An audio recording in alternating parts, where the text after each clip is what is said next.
चाहिए? बोलो चाहिए कि नहीं चाहिए? सबको चाहिए, हमको भी चाहिए। हाँ, हम झूठ क्यों बोले? सबको चाहिए।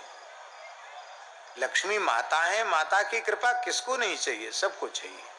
जगन माता है, हमारे ठाकुर जी की प्राणेश्वरी हैं, उनकी कृपा हमको क्यों नहीं चाहिए? हम ऐसे त्यागी बैरागी नहीं है जो हम अपने माता जी से विमुख हो जाएं। सबको चाहिए, लक्ष्मी जी की कृपा सबको चाहिए।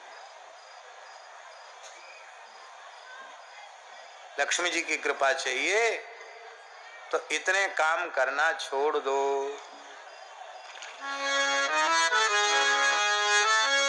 लिखने योग्य श्लोक है। कुचैलिनम दंतमलोपधारिणम बह्वासिनम निष्ठुरभाषिणं च सूर्योदये चास्तमिते शयानं विमुञ्चति श्रीर् यदि चक्रपाणि।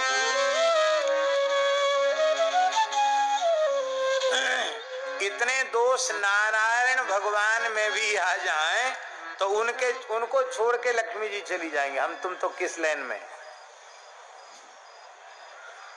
कुचैलिनम, जो सदा अपवित्र वस्त्र धारण करके रहते हैं, उनको लक्ष्मी। गंदे कपड़े नहीं पहनना चाहिए, मैले कपड़े मत पहनो, गंदे कपड़े मत पहनो, साफ स्वच्छ पवित्र वस्त्र धारण करो। बुरा नहीं मानना, भारतीय वेशभूषा पवित्र है और पाश्चात्य वेशभूषा अपवित्र है। ये कपड़े न रोज रोज धुलते हैं न रोज रोज सूखते हैं। ये हम लोग जो पहनते हैं, महाराज जी पहने, रोज स्नान करो, रोज धो दो, अचरा लंगोटी धो दो, सुखा दो, दूसरे दिन पहन लो।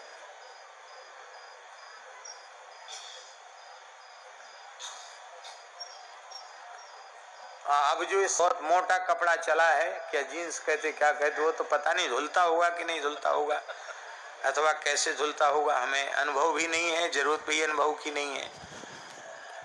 उसको भी लोगों ने फाड़ के पहनने का फैशन शुरू कर दिया। पहले तो हम सोचते थे शायद कहीं कुछ लग गया होगा, फट गया, तो किसी से हमने पूछा, कहीं नहीं, फट नहीं गया। ये फटे हुए कपड़े की कीमत ज्यादा है। गरीब आदमी का भी कपड़ा फट जाता था गांव में, तो हमने अपने बचपन में देखा है, दूसरे कपड़े का उसमें थेगरी चढ़ा दी जाती थी, सिलाई कर देते थे। और उनको बेचारों को, गरीबों को संकोच नहीं होता था, भैया हम गरीब हैं, फटा कपड़ा नहीं पहनते, दूसरे कपड़े की थेगरी हमने चढ़ा दी। अब अमीर लोग फटा कपड़ा पहन रहे हैं। भैया ये ऊट पटांग वेशभूषा मत धारण करो। फटे वस्त्र पहनने से लक्ष्मी जी नाराज होती है। टूटे फूटे बर्तनों में खाने से लक्ष्मी जी रुष्ट होती है। कुचैलिनम दंतमलोपधारिणम, जो दांतों पर मल धारण करते हैं। दांतों पर मल कैसे धारण होगा? तमाकू खाओगे, खूब पान खाओगे, दिन भर बकरिया जैसा मुंह चबाते रहोगे, कुछ ना कुछ मुंह में गुटखा फुटका जाने क्या क्या उटपटांग चीजें मुंह में डाल के रखोगे, तो दांत गंदे रहेंगे, खराब दांत रहेंगे। दंत मलोपधारिणम, वेद में लिखा है शास्त्री, शुक्ल दंता ब्राह्मणा। शुक्ल दंता, जो निर्व्यसन होगा वही शुक्ल दंत होगा। जो व्यसन युक्त होगा वो शुक्ल दंत नहीं हो सकता। साधक को निर्व्यसन होना चाहिए।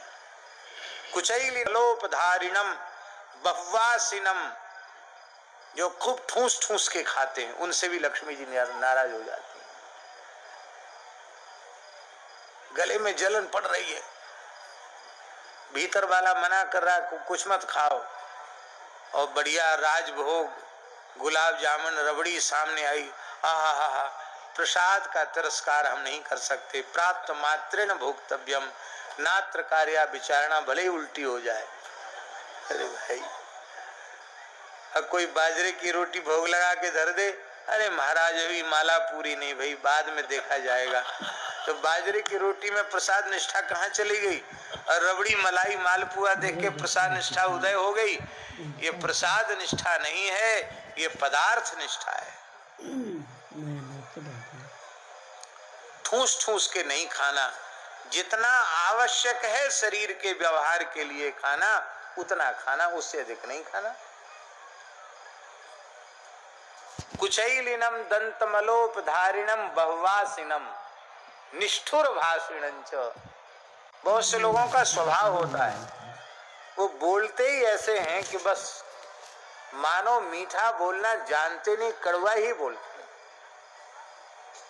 बुझते किसी का स्वभाव होता है टेढ़ी बेड़ी बात करने का, अब बोलेंगे तो व्यंग में ही बोलेंगे। कठोर वाणी नहीं होनी चाहिए, निष्ठुर वाणी नहीं होनी चाहिए। वाणी ऐसी बोलिए मन का आपा खोए, औरन को शीतल करे आप ही शीतल होए। बातन हाथी पाइए बातन हाथी पांव, इसलिए मृदुभाषी बनो, कटुभाषी मत बनो। मृदुभाषी से लक्ष्मी जी। सूर्योदय और सूर्यास्त के समय जो शयन करता है, ऐसा काम यदि नारायण भगवान करें तो लक्ष्मी जी छोड़ के चली जाएंगी। सूर्योदय सूर्यास्त के समय बिल्कुल नहीं सोना चाहिए। ध्यान से सुनो, बीमार आदमी को भी सूर्योदय के समय सो रहा तो उठा के बिठा दो, महाराज जी कहते थे, बीमारी अपने आप कम होने लग जाएगी। सूर्यास्त हो रहा है, बीमार व्यक्ति होश में है, उसको उठा के बिठा दो, भैया सूर्यास्त हो रहा है, बैठ जाओ, टिककर बैठ जाओ, अभी लेटो मत, पैर मत फैलाओ, संध्या का समय है।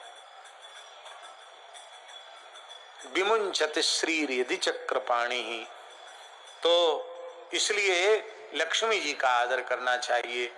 बोलो भक्तवत्सल भगवान की।